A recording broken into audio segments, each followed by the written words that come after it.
in McKinney. This is According to Callus.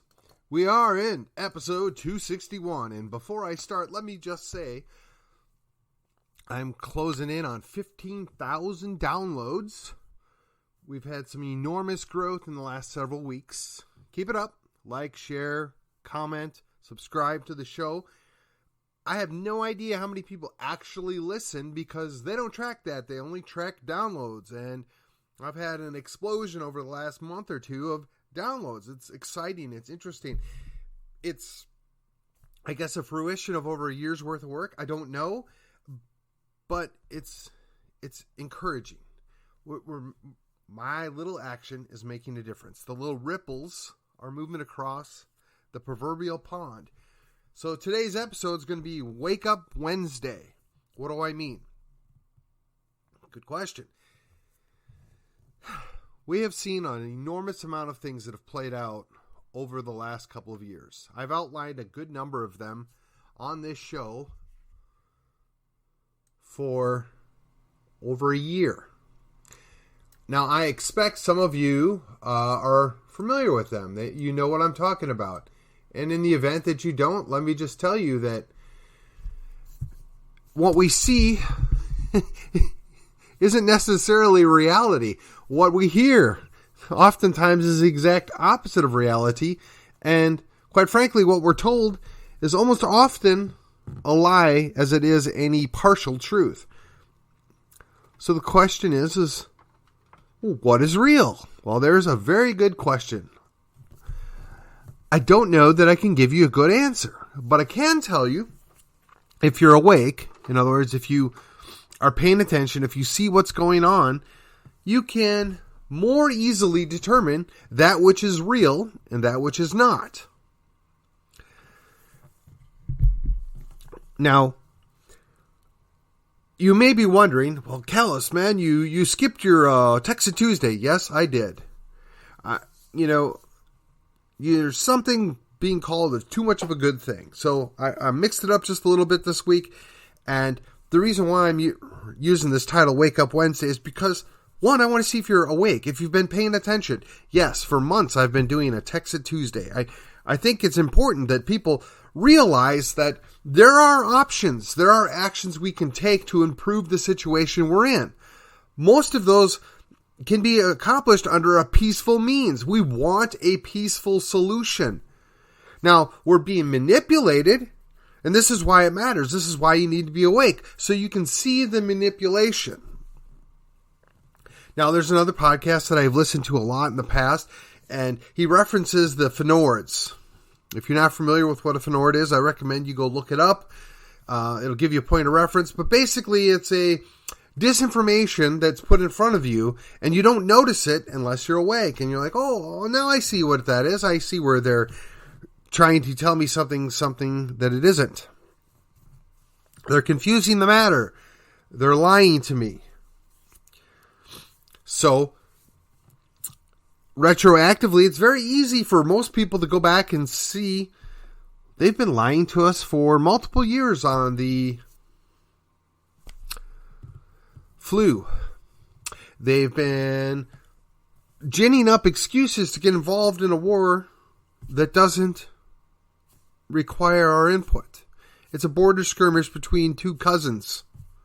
I would say who cares, but the fact of the matter is people are dying, so invariably as a human, as a person, you care about that death, but you also realize it's not your fight.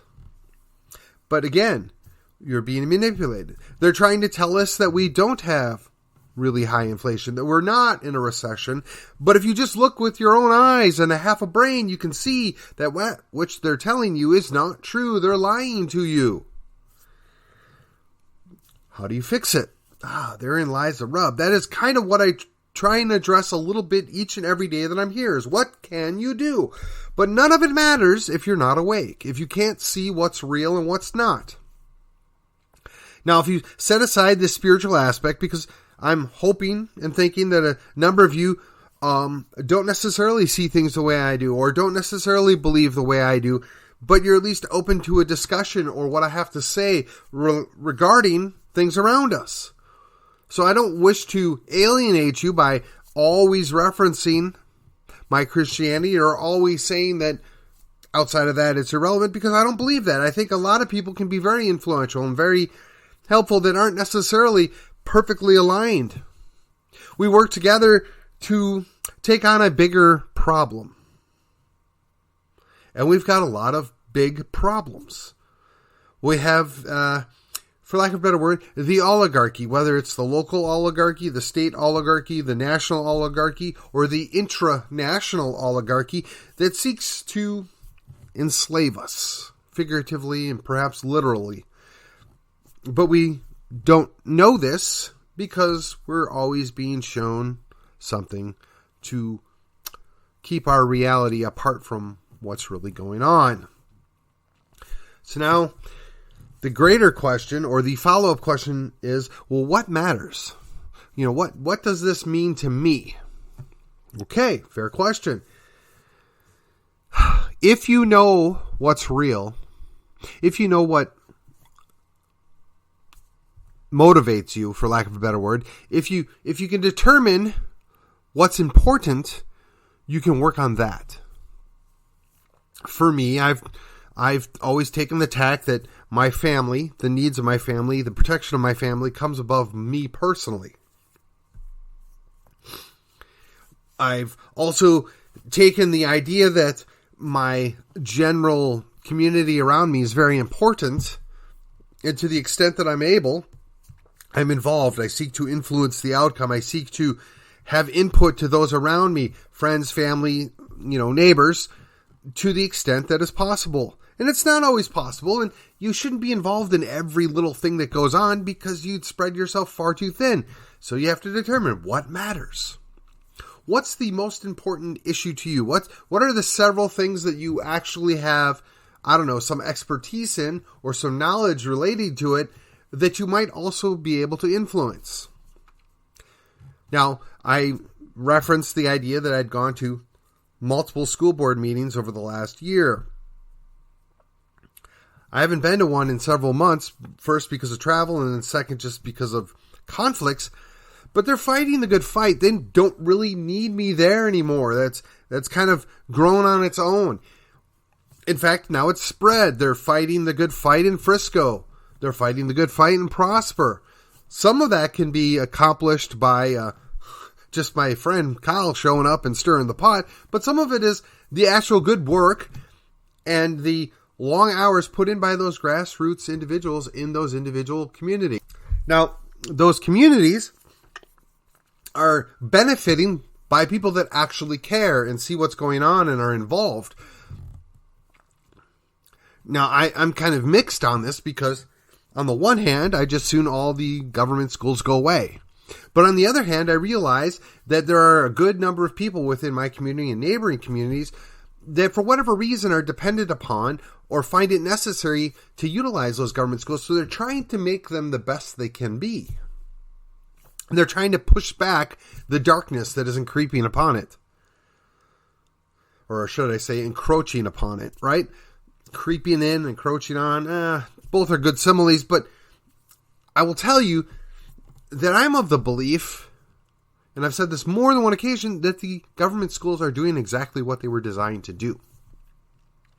But if there's not a better choice for you, there's not a better option for you, I'm not going to hold that against you. I'm not going to look down upon you. I'm not going to say that perhaps you're not making the best decision or best choice for your family at this time. Because I have done that myself. It was the best decision at a time to do that and to take advantage of that. But as the schools continue to degrade, as the schools go further and further off the rails, you can either fix them or leave them. And if you have the opportunity and the ability, I would say leave while you still can. But if you don't, then that's the fight. That's the fight you have right in front of you. And we've got people that are doing that fight. They need help. They need us. They need you to join in. Now, not everybody's cut out to do a podcast. Not everybody's cut out to be an elected official or even a candidate. Not everybody's cut out to go stand up at a board meeting and call them out and say they're doing the wrong thing or question what they're trying to accomplish. Not everybody can do that. Some people could donate money. Some could donate time. Some could write nice letters or emails. Some could encourage their friends to get involved. Some could fundraise. Everybody can do something. But you have to be willing to do it. You have to see the value. You have to determine internally that it matters. And I can't make you do that. I can show up at my podcast a couple times a week and say, hey, this is going on. I think you should be involved. If this is something that's important to you, then I would ask that you invest your time and your money and your efforts to do something about it. But if it doesn't, that's okay, because there's a half a dozen other things that might be of interest to you. Which leads me to the next question. Why work? Well, most of us work because we need an income to pay for our lives. Some people actually like their work and get an income for it. And that's great. Everybody should aspire to be in that position. Some people just make peace with, I don't necessarily have the perfect job for me, but the job I have with the money I make allows me to do other things which are productive or important to me. So therefore, I like my job. I think I have a good situation. And I will tell you, for me personally, that's where I'm at. I don't know what your situation is. But when I ask the question, why work, it's really a follow-up to what matters to you. And if this matters, why aren't you working? Why aren't you doing something to improve it? For instance, the city I live in. It's grown quite a bit in the last 25 years. Some of it's been good, some of it's been bad. Some of it's been a little bit of, shall we say, bait and switch. Oh, we're going to develop this, we're going to put in some nice businesses, and we're going to make this very attractive for companies to move in, and the next thing you know, you got a couple thousand more apartments. Now, it's nothing unique to McKinney. It happens in Allen, it happens in Plano, it happens in Frisco. And nobody hates apartments. They're necessary evil. But at what percentage do you need them? I don't know. If you've got 200,000 people living in your city, do you really need more than 10% of those people living in apartments? They're kind of a transient population. They're not really tied to their community. Can you do well with 10% of your population with that? I don't know. That's an interesting study. Perhaps I'll look it up and find out. But if you're at 20 or 30%, at that point, does it become detrimental? Does it become a problem? Good question. One would suggest, based upon, well, I don't know, our lying eyes and some basic observations, that more people, which happens generally in a higher population density when you have more apartments because they're more compact, tends to lead to more crime. Now, is that necessarily reliant upon the type of people that move in those apartments? No, not entirely. There may be some correlation, but not necessarily causation. But again, if you live in a desirable part of the community or a desirable part of the metroplex, people will want to naturally move here. And they may not have the money to afford a $500,000 house, but perhaps they can afford, I don't know, $2,000 or $2,500 or $3,000 to get an apartment or a rental home. Should we begrudge them that? Should we be upset that people say, well, you know, McKinney schools aren't perfect, but if I live in McKinney, depending on where I live in McKinney, maybe I can go to Allen, maybe I can go to Prosper, maybe I can go to Princeton, maybe I can go to Frisco. There's 7, I guess, different school districts that service the city of McKinney. So depending on where you live in the city, you have options. You know, so McKinney used to be an A-rated school district. We went to a B, and now we're a lower B. Well, why is that? Good question. But we're not allowed to ask that question at the school board because they're not really interested in what we think or what we say based upon their own actions. And we have one member of the school board who actually wants to ask some questions and figure out what's happening, but that's the guy that gets silenced. That's the guy that's being abused, both literally and figuratively now, because he dares to ask the questions. He dares to question the narrative. Want to have the, the superintendent explain, how did we go from an A to a B to a lower B? And what are you doing to fix it? Now, I know a lot of school districts like to blame the kids. They like to blame the quality of the kids, or they put it off on the teachers. And then the teachers immediately say, well, I'm not able to teach because I have to babysit 35 kids in a classroom, and I don't have time to prep for my next class, and I have to accommodate all these requirements the school district puts on me, so I spend a lot of time doing paperwork, and my 40-hour work week job becomes 65 or 70 hours. Okay, fair enough. My answer is quit. If it's such a terrible job, then don't do it. I mean, you can't say on the one hand that it's my calling and I'm a hero and I need to do this, and then complain about it all the time, saying that you're underpaid and whatever else because it's your calling. I'm confused. Pick a side. But again, if your work matters and you're doing it and it matters to you, there's absolutely nothing wrong to want to get paid for what you're doing. There's nothing wrong for being compensated appropriately. Nobody's saying that. But you can't claim to be both a hero and have a calling and then say, well, I'm a professional and I demand that I get paid this or I'm not willing to work. The two are counterproductive or counterintuitive, if you will. I'm suggesting that it might be useful rather than, organizing and creating another union-esque situation. Just go to the principal or go to the members of the school board and say, this is what we're looking at. We spend X amount of hours of our day doing paperwork, which is not productive and doesn't help us do our primary job, which is to educate young children to become young adults, to become independent adults. Perhaps we should look at not doing some of these things. We should maybe narrow our focus.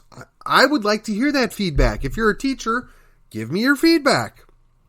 I mean, I hear bits and pieces, but honestly, a lot of teachers are just fearful because they'll be attacked or they might lose their job or, I'm not a leftist, so I'm not going to go out of my way to just throw money at an issue. But on the flip side, if I can see clearly that we have a problem here, and this is what's causing the problem, or this is contributing to the problem, how can we better solve this? How can we better address this? Sometimes it means a little more money here or a little less money here, or maybe we change up the mix of personnel.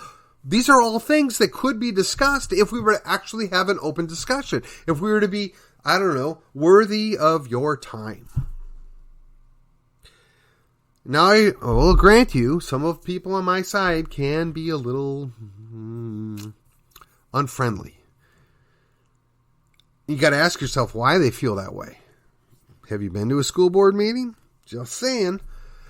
But if you want to be advocated for, if you want to be championed for, you have to communicate with people outside of your own bubble. That's what I try and do in my podcast. I try and reach out to people that don't necessarily completely align with me, that maybe are 10 degrees off to 50 degrees off. That's okay. We want to be able to communicate. We want to have a dialogue.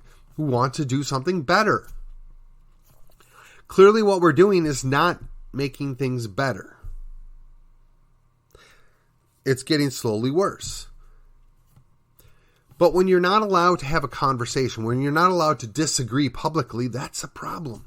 We see that at most of the school boards, and we clearly see it at several city councils. This is the party line, and you must go along with it.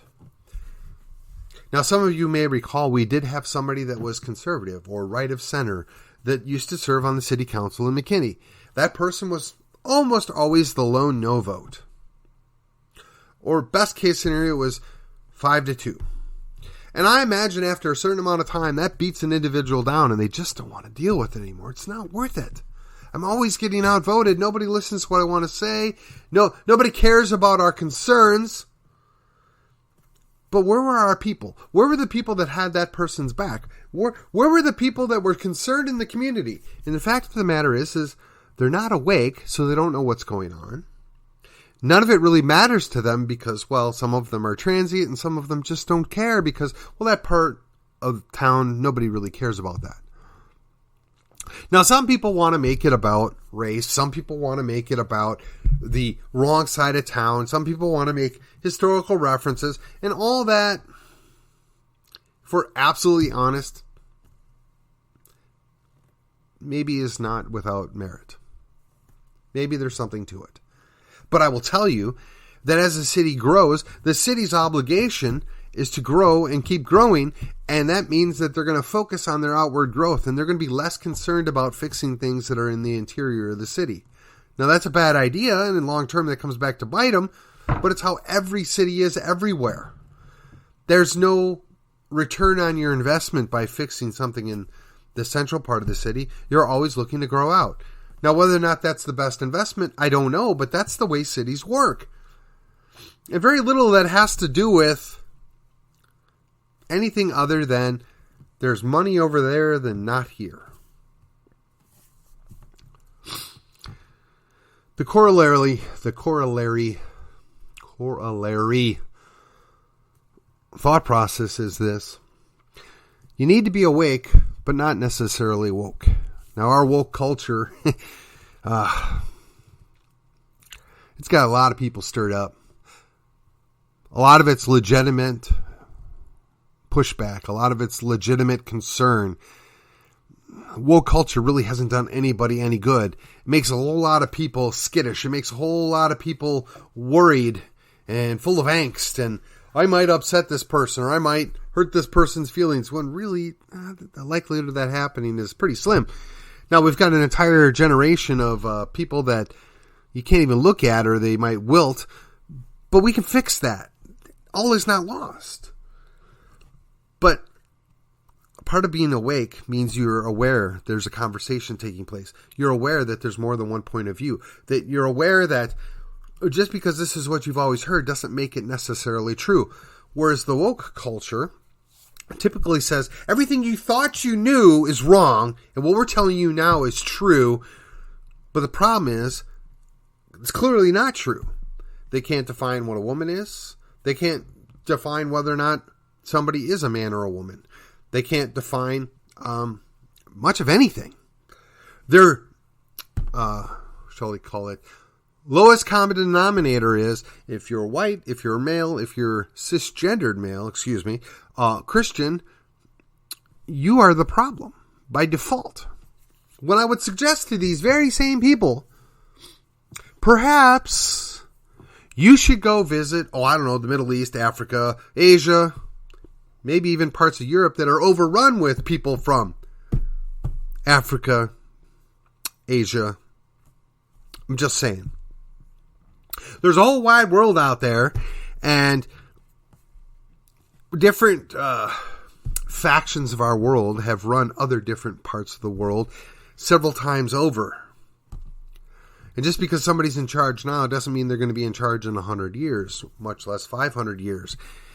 And anybody that's been paying attention sees what's going on is we have a empire beginning to collapse or decline, and we have at least one beginning, and we have a resurgence of, let's call it, Eastern Europe.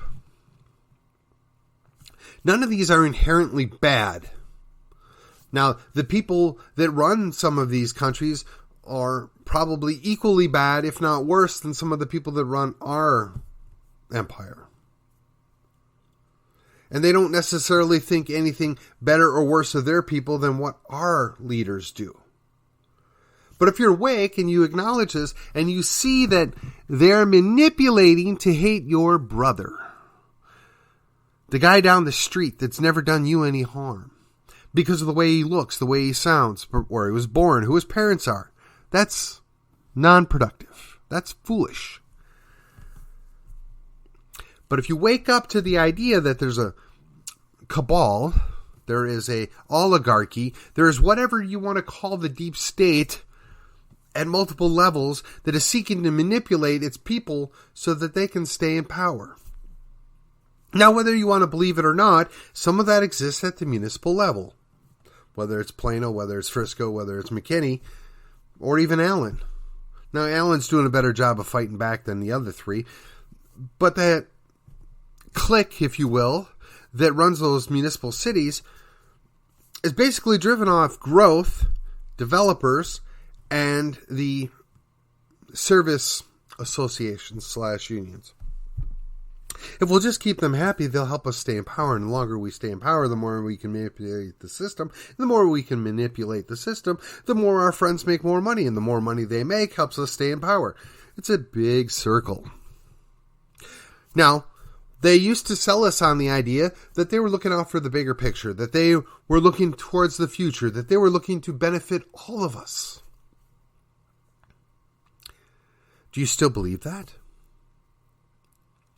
I mean, I'm sure somebody thought it was a great idea to have a campus for UNT, I don't know, 5 miles from another campus for UNT.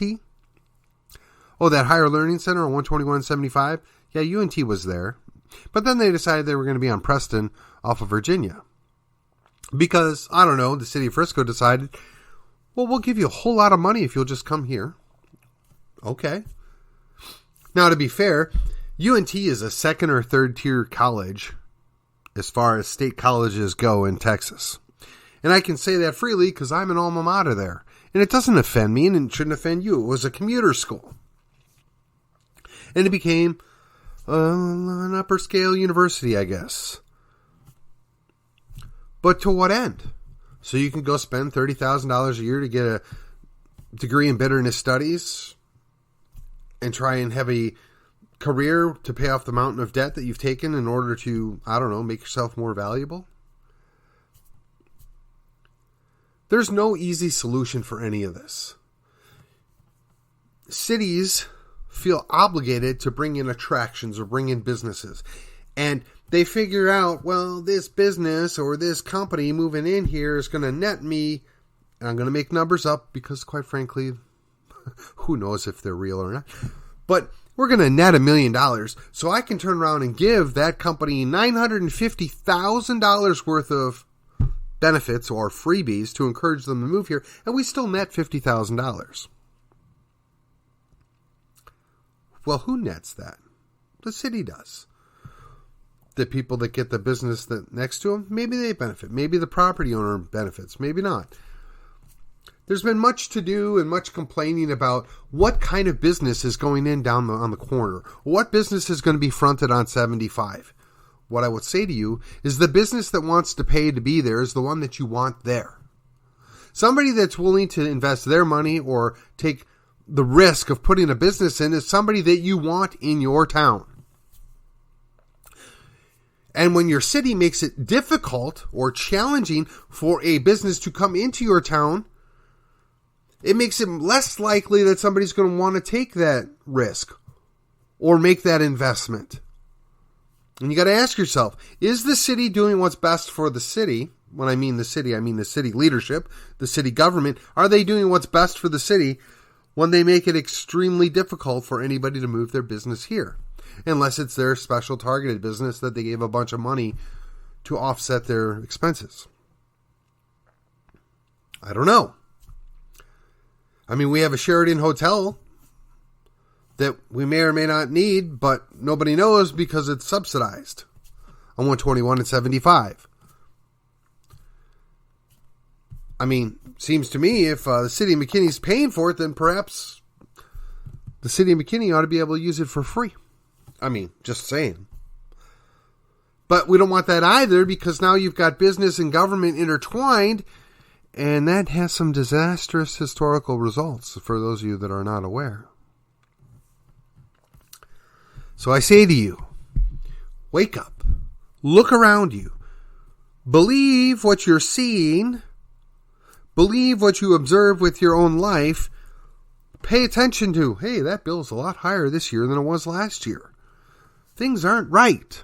Pay attention to that. Turn off the TV. Turn off most of the radio. Don't trust anything you hear without checking it first. That goes for me too.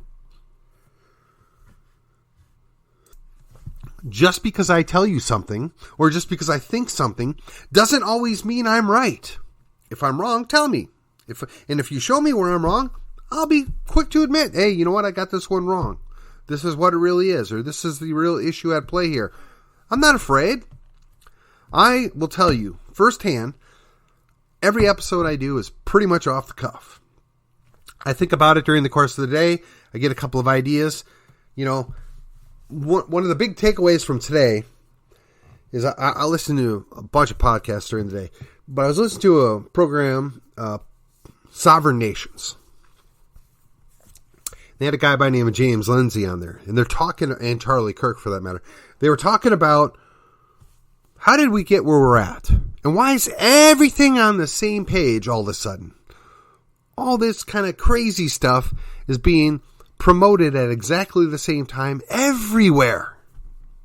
Tell me that wasn't a plan. Now, if you're awake, you see that. You recognize it for what it is. But if you're not, you miss it. Now, if you're woke, you're happy, you want this. The other thing that I'll check in on is something called Out Front. A guy by the name of Mike Shelby, I think, puts that on. He's down in Austin. What he tells you is you need to invest in your community. You need to know the people around you. You even need to go so far as to investigate the area around you. You've got to build up your political, social capital. You've got to make sure that you have a community that's at least on the same book, if not the same page. You know, and I echo a lot of what they say, and I come to these conclusions mostly independently, but it's good to hear somebody out there has come to a similar conclusion or a like conclusion, and their methods for addressing it are, again, very similar. I have no problem taking ideas that I've heard that I agree with and putting them forth. And I've never, ever claimed that anything I say is original and unique to only me. And if I should ever think that I thought of something unique that nobody ever before in history has come up with, I'll tell you, and I'll be very happy about it. But I think the words of Solomon should take that away from me, because there's nothing new under the sun. And I don't think any of these guys here would say that they have anything specifically unique or brand new that nobody else has ever thought of. We have to build upon what we know, our institutional knowledge. We need to work towards solutions. We have to work to fix the situation we find ourselves in. So let me recap. Make sure you know what's real. Determine what matters for you. Use that as a reason for why you should be working or why you can be correcting this. And remember to stay awake to what's going on around you, and don't worry about the woke. And with that, this was episode 261, and I say again, do me a favor, like, share, subscribe, and comment on the podcast. We are growing rather rapidly, and I'd like to keep that up. At some point, I would love for the amount of angst that some local officials feel when they see or hear from me, that would create the same angst when somebody else said, oh, well, I heard this, and they know in their soul where those ideas came from. I don't care if I get the credit or not. I just don't want it to be a unique one-off thing. I want us to be on a similar mindset that we can take our ideas, how to improve things, how to fix things, how to move forward, and put the fear into the